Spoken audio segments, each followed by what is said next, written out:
Like a dad's conversation on kids is like, hey, is your kid doing this? Yeah. Yeah, is yours? Yeah. Yeah. Yeah, right. Yeah.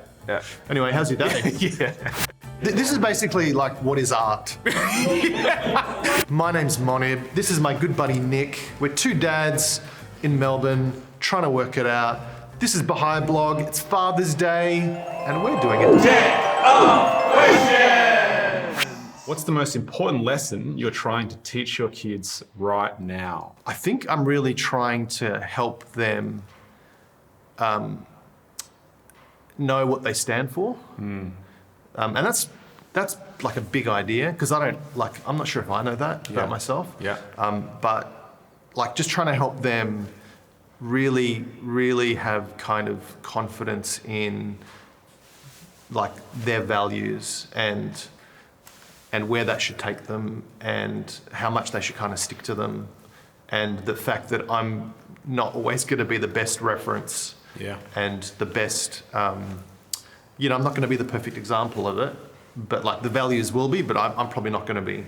So like, yeah, if they stick to those values and kind of just let that kind of just guide them, as they kind of get older and when they come across tricky situations, I think that's probably one of the big ones. Yeah. Yeah. What about you? I think there's probably a better answer to this question, but the first thing that came to my mind was to turn things off. 100%. Yeah, to learn when to turn the computer off, to turn the TV off, to turn the game machine off. Yeah, the lights. To turn the lights off. Do they leave the lights on? Yeah, I don't What's think they've with the turned a light lights? off in their life. You know what I did? I took out light bulbs. All right, this is a good one. These are very definitive questions. Yeah, they are. Like, what's your most important job as a dad? Wow, okay.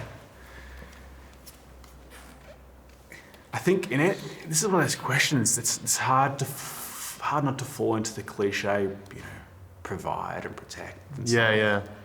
And I think that's one of the real challenges of being a dad these days, is that actually you don't need to really provide, and there's nothing to really protect from. Yeah, not here. Yeah. Maybe mosquitoes. Yeah. But I think our kids and others do a better job at that. So True. I think trying to adapt to what's needed. In a modern household in a place like Australia where you both have wives that work and are much more successful than us and smarter. provide a lot better than us. And we live in an environment where there's nothing much to protect from. I think adapting to what everyone needs, responding to those needs, is probably the most difficult and I guess the biggest need within a house, or as a father, is seeing what that is and giving what that child, what the household needs. But it's difficult. It's difficult, and I think that's one of the things as dads that I struggle with, and I think other dads might struggle with, is what is our classic role? Yeah. Beyond the cliches. Yeah. I feel like a dad's job is to be kind of a bit like a lighthouse. Yeah. And just make sure the light's always on. Yeah. Because Tell them to turn it off when they're leaving the room. Tell them to turn it off when they leave the room. Because, that idea of like this overbearing father is so old school. Yeah. And I think the kids are very much just out in this kind of ocean, just kind of navigating it. Yeah. And as long as I think they know that they've kind of got this lighthouse and the light's always on, I think that's kind of like one of the most important jobs. Yeah. And just to kind of make sure that they just know it's, and maybe they're not always looking at it, but kind of like they know it's always there, and a consistent and that you're always presence. home. Yeah. Who do you call when you need parenting advice? Oh, Lord. Yeah. And is the answer, or? No, he's always like, you're on your own, pal. Yeah. You need to work this out. Yeah. Part of me hates to admit it, but my mum constantly surprises me with They're good mums. Yeah. I know, right? Yeah, and I think it's probably a hangover from being the young child, not having kids. Is that natural, you get to a point where everything your mum says is wrong, then you have kids and you realise, well, everything she says is right. She's onto it. I reckon a little while ago, my kids realised that that they're going to get better answers from Google. Yeah. And so their tolerance for waiting for my answer has just become increasingly smaller. Well, I get that as well. Let's say, what's the answer? You get about 10 seconds. Good 10 and seconds.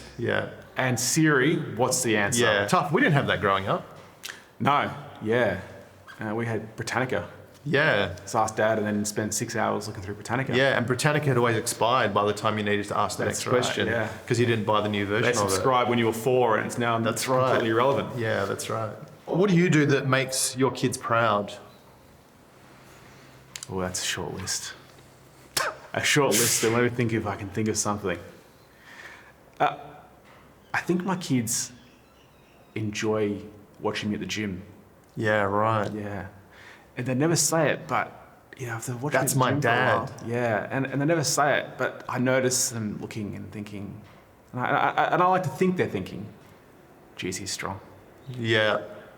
Because I know that's short-lived. As a kid, you love that, right? Yeah. As a kid growing up, your dad is the strongest person in the world. Yeah. And that's the perfect way for them to see, and then they go and try and lift that thing that you're lifting, and they're like, he's legit strong. Yeah. Like the two of us couldn't lift that. I think my ability to pretend to them that I know how to fix everything. Yeah. And I know the tricks and techniques for how to learn anything. Because I just say it to them with confidence and pretend that I do know what I'm talking about. Yeah. And I think they look at me and think, you really do have the answers for a lot of stuff. Yeah. And well, the fix things is, I think, my household universally has accepted that's not Dad. nah, yeah. Dad will find someone. You just to got to fix fake it. But yeah, You gotta fake it. I'm not the fix it. I have this super glue that literally fixes anything. Yeah. And my kids now, anytime something happens, it's like a running joke in my house. They're like, Dad, you should grab your glue. Yeah. Going back to our dad, best memory of your dad? I loved my dad would always he still says he shares great stories. Okay. And so In the great Iranian tradition. in the great Iranian tradition of the Iranian father, Yeah. he tells compelling stories, and I love the way he tells stories about he grew up in the mountains and he used to hunt deers and antelopes, and he shares stories about his hunting in Iran, and if you get him talking about anything to do with plants or science or the Baha'i the Baha'i faith, he is just so passionate about it. I think that's the number one. How about you? This is one of those questions that I think I've thought about a fair bit recently, in terms of what do I do to create those memories for my kids. And it's funny that I spend so little time with my dad camping, but for some reason it is such a dominant You've become a big memory. camper. Trying to, not much of it happening, but there was only a few times a year that we went camping, yet in my memory it's all we ever did. It's because they're so intense. They're so intense. The experience is really and it's a mixture of intense conflicts. And dad and two boys, perhaps fatigued from work and dragging himself to take us out. But that's right, it's the adventure. I think it's also because as dads, we're so fundamentally unorganised, and so that just triggers a whole bunch of opportunity. Like, I'm an optimist in that regard. Okay. So I think when you rock up to something that you'd planned with your kids and you realise that you've completely forgotten all the food, then you set off on a mission to find food, and that becomes a thing. It becomes a survival exercise. Yeah, it becomes a survival exercise. Yeah, time with dad solo is generally, from really the point of birth, time with dad staying alive is a survival exercise. Yeah. Taking them in the pram without mum and realising that you've got nothing that's required for that child's survival for any period of time. Yeah. Did you bring water? No. Yeah. Water's out there. Water's plenty of water around. We'll find water. Yeah. And that I think camping embodies that mum's not around. Didn't you You're buy on your own. Didn't you buy a tent and a blow up mattress, and then you realised when you got there that the mattress didn't fit in the tent? Yeah. No, we bought a few. That's a perfect example. A few blow up mattresses. So we had a tent and we had a blow up mattress each, and we blew the first one up and realised that none of them would fit in the tent. See that? That's character building. That's right. So yeah, you either sleep outside or sleep without a mattress. Yeah, yeah. Or on that occasion, we just went home. Yeah, and that was a great Which day. is an adventure on its own. So do you tell your dad you love him? Ooh. In those words? It happens. When was the last time? Too infrequently. Yeah. And it's one of those things that I have just a moment of regret often after we speak on the phone. And I can't say my dad is a great conversationalist. You know, often our conversations are accidental. You know, I call and mum's not there and he might answer. Yeah. And we both know that it's an accident that we're speaking. And the tone of the conversation usually is how quickly can we get off the call. Yeah, right. But there's been a few moments, and every time it takes me by surprise, and usually, unfortunately, instigated by my dad. But this is one of those things that I think as you get older, I know that I need to say a lot more often. Yeah. Yeah. And it's something with my kids that I think we're in a good pattern of saying it. We say it a lot. They say it a lot to me. It's a generational thing too. Absolutely, yeah. It's like, yeah, and it's you don't want to say it because you think that's what should be said. yeah, you want to mean it. Yeah, mean it, but also, not make them uncomfortable. But I think, my dad does a good job, coming from a generation in an environment where it certainly was never said. Yeah. And he does say it to his credit. Yeah. And I think I should say it more often to him first, not just responding. Yeah, powerful words, Yeah. right? Yeah. Do you get it? Do you say it? Yeah, I'm lucky. Like my dad is like the softest Yeah. dad you can imagine. And I spent my whole life him literally just sharing those words. Yeah, right. With regularity, which is really lovely Yeah. to have Yeah. that. Yeah. And so we say it kind of often. But I think it's important to also kind of like, you got to say it with purpose. Yeah. So Yeah, and it's with purpose, and not just as the farewell. I think that's often to what we do is saying the conversation, I love you, is that passing remark. Yeah. Yeah. Yeah, but like you said, it's a generational thing too. Yeah. But they're sweet words. Yeah. How do you handle it when your child does the wrong thing? Oh, how do I handle it? I handle it badly. Do you? Like straight away? Mostly. Yeah. It's usually a multi-stage Are process. you 0 to 100? Like in split seconds? Yeah. They definitely have a kind of a aspect of my response can be that. The wrong response. Yeah. Yeah, and sometimes right, but generally wrong. It's so easy to happen, and it also depends what that wrong is. Like, is it a new wrong, or is it the same wrong that's been happening like all day long, like for days on end? Yeah. I reckon that it all kind of depends. I try and really take initially the kind of patient route of talking stuff through with them. Yeah. But I can't help, it's that escalation that gradually builds, and they're just chipping away. And there's a voice in my head that's like, keep it together. Yeah. Be an example. Don't lose your marbles just yet. Yeah. But sure enough, the marbles spill. Yeah. Man, the marbles spill. The marbles are everywhere. You walk into my house, it's just marbles. How do you handle it when you do the wrong thing by your child? Yeah. Okay. So this is one of those topics where my wife has the answer and my wife does what should be done. I think saying sorry to my kids, something I've done, is one of those theoretical lessons that I've learned. In a good way? Yeah. Yeah. But like acknowledging you've made a but in mistake. theory only. Right. Come into the moment where I know I should be saying sorry for something that I've done is where theory and reality don't meet. Yeah. So give me an example in of that. In that moment, well, I can give you an example from most nights where I know I've probably been a bit too harsh, especially on my older boy. And Is this bedtime? Yeah, usually it revolves around bedtime. Yeah. And usually it's that point where, dad's fatigue and the end of the day. And Everyone's pushing non-compliance. Yeah. And tolerance to non-compliance is out the window. And so I get to that point where I probably pushed too hard, and I go and I leave. I thought I should go and apologise. And I perhaps even make the first few steps I get there to apologise, but apologising is a sign of weakness. In my mind at that time. That old chestnut. Yeah. And I know in the father-son battle of life, you can't show weakness. Yeah, you got to be the forthright. And so getting to a point where I can apologise to him and acknowledge my wrongdoing is where I want to get. Yeah, you just got to chip away at it. Not there yet. Yeah. What about them apologising to you? Of course. Yeah. Oh, is it? Oh, good. Yeah, that's a start. That's important. I don't think it happens a lot. Yeah, but that's something that I teach them. Yeah. And I think me learning the lesson that by me apologising to them, perhaps teaches them to apologise back. Yeah.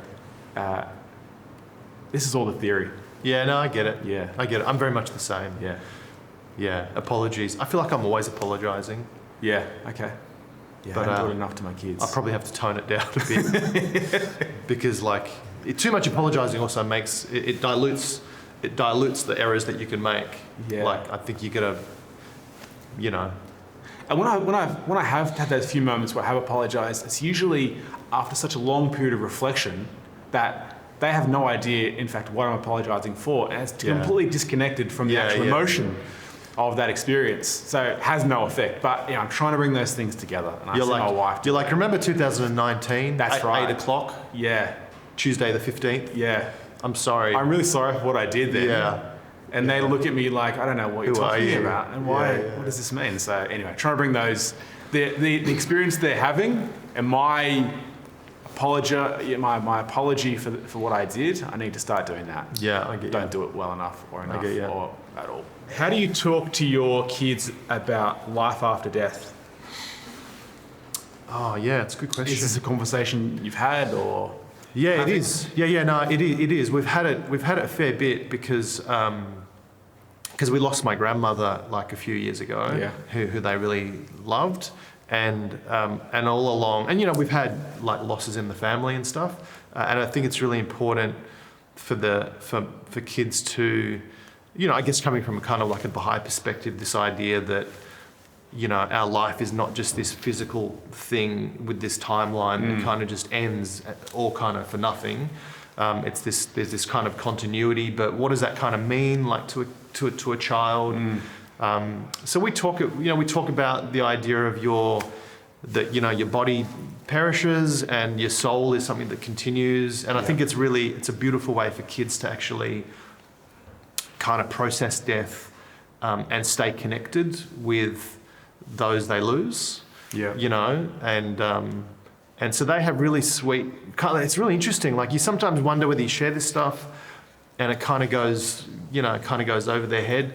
But then months later, my son or my daughter will sometimes ask a question in a way that I realize they're understanding that this person, whether it's my grandma or whoever, is kind of still spiritually present in some way, and that's beautiful. Yeah, I think because as Baha'is, the whole purpose of life is connected with life after death. It's such a common discussion point, concept, and idea, and I think something that perhaps disconnected from the actual loss of someone is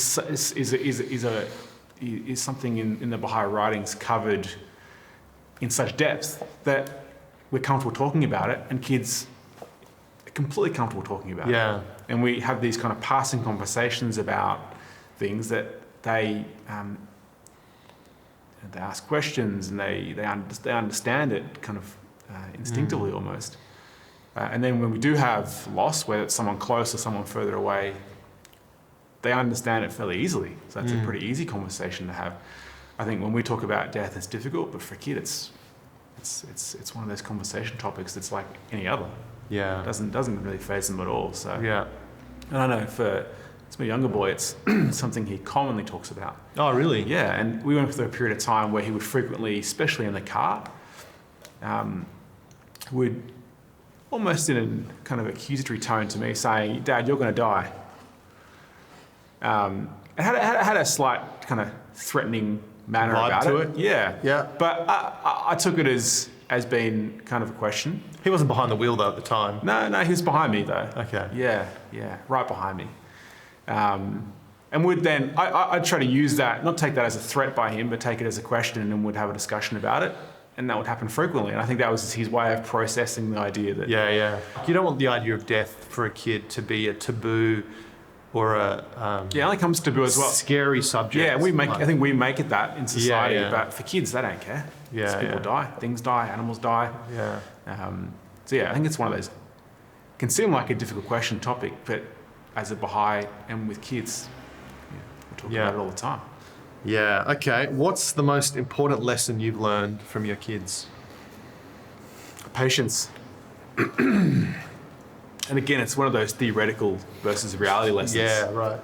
And I know in theory it's patience, and I think to a small extent I've implemented that lesson.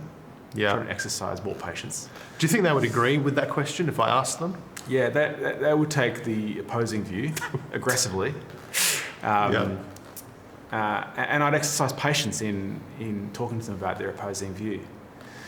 I think that's probably, I think in It's everything... a tough one, man. Patience is like, it's such a throwaway word. Yeah, and it's so reliant on an experience of the day, of the moment. Yeah. At the right moment, my patience is extraordinary. Yeah. But on the beach. so I'm frequently, so patient on the my patience just doesn't exist. Yeah, I know. And I'm surprised even in the moment of my lack of patience. I think that's one thing. And I think there's also that natural thing with kids where it's that the intensity of their focus on things that they are enjoying. Yeah. Is something that I see that I also really, really like. Yeah. I think it's probably a common thing to kids where if they're in something, they're in it. Yeah, like consumed by it. Yeah, and trying to join them in that experience is, wasn't necessarily I've learned from but something I see in them that I think I need to kind of enter it with them, not be, on my phone or distracted anymore. Yeah. Just that enjoy, embark on the intense experience with them. Phones are a killer. Yeah. Yeah, that tests everyone's patience. Yeah, that's right. In the house. And we're getting to a point where it's not just our phone causing the problem; it's the demand for a phone. Yeah. Their friends have whole phones. thing. Yeah. Technology, generally, it's all bad. Oh wow, you're old school. I'm I old like school. that. Yeah, and increasingly old school, as my own tolerance and patience towards technology decreases, Yeah. and seeing how they idolize YouTubers, Yeah. Right. people that can live and function within the tech world, and my concern about that, but also knowing my dependency on technology and that they've grown up completely immersed in that and where that's going to take them. Yeah. It's a tricky one. I totally get it, and I love technology. Yeah. And I love gadgets and rapid change and all that kind of stuff. But yeah, it's a real balancing act. Like you don't want to be that parent that's like, preventing your child from moving forward with the world. Yeah. But then you also don't want to be that parent who is like unknowingly letting your child just go down slippery slopes of like whatever it is, devices or habits or... And keeping control or a lid on things without just fostering within them more and more need or desire for it. That's the tricky thing. That's the final question for today. Over to you. Thanks for having us, Baha'i Blog. All right, I'm out of here. Is anyone going to watch? Nick.